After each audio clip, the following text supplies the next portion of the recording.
Choosing them when they didn't choose you is probably the dumbest thing that you can do.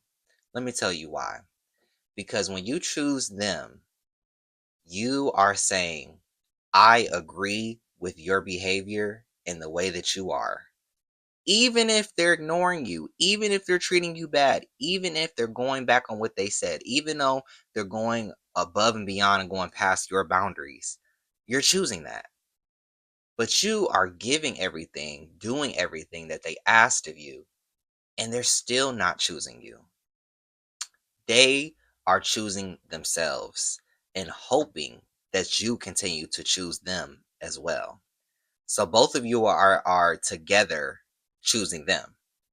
So instead of you choosing yourself in the relationship, you're choosing them. You never want to choose the other person. You want to always choose yourself first and then make the decision of you're going to choose the relationship with them. But you never choose them because choosing them means prioritizing them. It means that they are the prize. It means that they are important. It means that they are more important than you. So make a different decision. When you're thinking about choosing them and they're not choosing you, even though it hurts, even though it's confusing, make a different decision. Make a decision where you benefit. How about you make a decision where it's not going to cost you any more time or any more energy? Make that decision, whatever that decision is.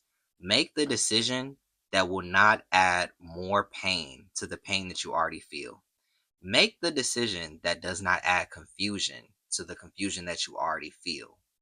Because don't they say God is not the author of confusion or something like that? Anything godly, anything good for you is not going to confuse you. It's going to be clear because it's going to communicate to you exactly what it is. So, if they're not choosing you, you don't need to know the reason. It's not about what if I did this, what if I did this differently, what if I do this differently in the future, manipulate them. You don't need them. Anybody that doesn't choose you, you don't need them. Anybody that doesn't see you as valuable, you don't need them. You want somebody to see you the same way somebody sees a Louis Vuitton bag. You want them to see you the same way somebody sees Beyonce. Something that is very valuable to the public. That extreme. You want people to see you that way. You want somebody to care about you so much that you matter other than more than other things, other people. Okay, especially we're talking about dating. You want somebody to see you as special and not just see you as special, they should treat you as special. So the least they can do is choose you and make a small decision to commit to you. Something so easy to do, to just commit to you and commit to your needs. The thing about relationships that I think a lot of people get very confused is they're always trying to commit to their own needs only. And then the other person decides to commit to that person's needs as well. And then that's where we go back to what I was talking about before with choosing one person. Both of y'all are choosing one instead of choosing each other. And it's just confusing at that point because it's just like all this energy is going into one person and you're not receiving anything that back. Don't you don't you feel a little drained always choosing somebody else that's not choosing you? It's like you don't have an infinite amount of energy. You don't have an infinite amount of time on earth. So it's like, how long is it gonna take? How much do you need to go through to really understand what I'm saying to you? And what I'm saying to you really is a reminder. It's nothing new. This is something that you've always known. It's just that you clicked on this video and it's a reminder of that. As someone that has had his moment choosing somebody that also chose themselves, I'm telling you from experience. I'm not telling you because I heard about it. I'm telling you because I've experienced it. And it is a level of regret that you're going to have with yourself. The anger that you're going to feel later is only going to be directed towards yourself. It actually, for me, was easier to forgive the other person than it was for me to forgive myself. Why is that? Because the other person was only doing what they were capable of, which was choosing themselves. And I had the inability to choose myself. and to listen to my needs and to care about what I needed. So, because I lacked that ability, I was more angry and more regretful when it came to myself and my own part of it than the other person. And it's not saying the other person wasn't wrong. It's just saying that I need to take accountability and responsibility as the smart, intellectual, capable, attractive person that I know that I am. And it's interesting because in society, we have certain standards and regulations and laws that we know about consciously and subconsciously when we go into like somewhere like the Gucci store. When you go in the Gucci store or just any store that has a lot of just elegance to it, you know, okay, I'm not going to steal the items out of here. I'm not going to touch everything in here.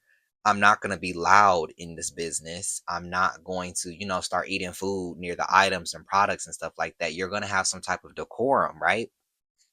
That's the type of energy that other people should bring when they're dealing with you, but they can't bring that energy unless you teach them that energy. You have to set the standard.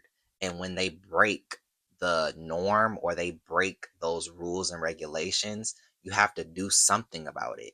Doesn't matter what you do, you have to do something about it where you get the hint across that this is not okay. And it doesn't have to always be cussing somebody out. It's not really my style.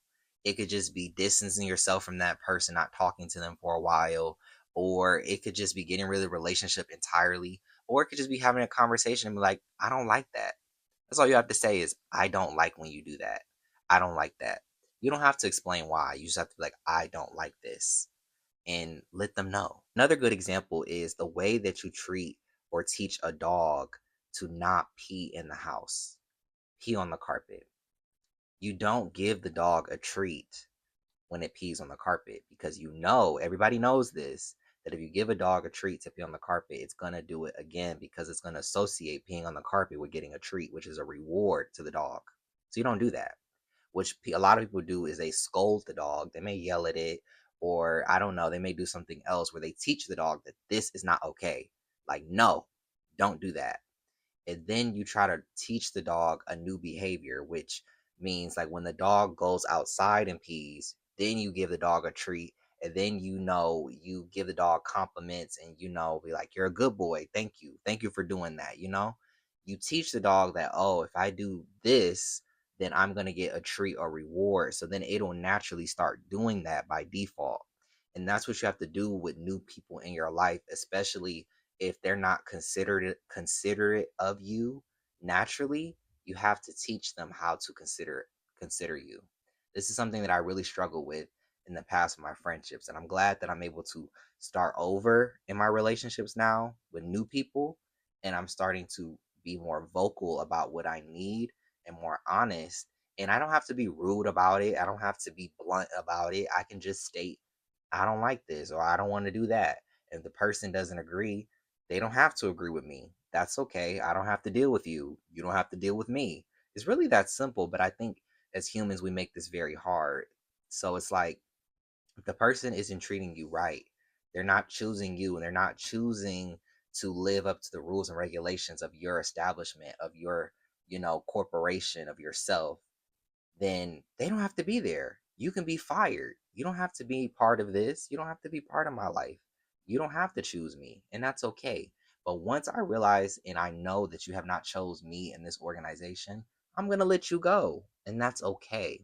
And that's what I want you to really get from this video, is that once they make the decision, because that's the thing, a lot of us be like, oh, I broke up with this person, or I got rid of this person, when the mindset is, this person broke up with me because this person broke the agreement that we had, the agreement that we made, that you would not do this to me. They broke it. So really, they broke up with you. They ruined the friendship. They ruined this relationship. When someone gets fired from a job for breaking the rules, we don't say that you fired the job. You say you got fired from the job because you're the one who broke the rules, right? So it really works like that, but we complicate it. So with that being said, I hope you guys enjoyed this video. Don't forget to like, comment, subscribe, do all those amazing, beautiful things. If you watch to the end of this video, leave a heart emoji down below in the comments to let me know you made it to the very end. Let this video just serve as a reminder. I know you probably heard this 1,000 times, but this is your sign if you came across this video. Yeah, I hope you guys enjoyed it. I will see you guys in my next video. See you later.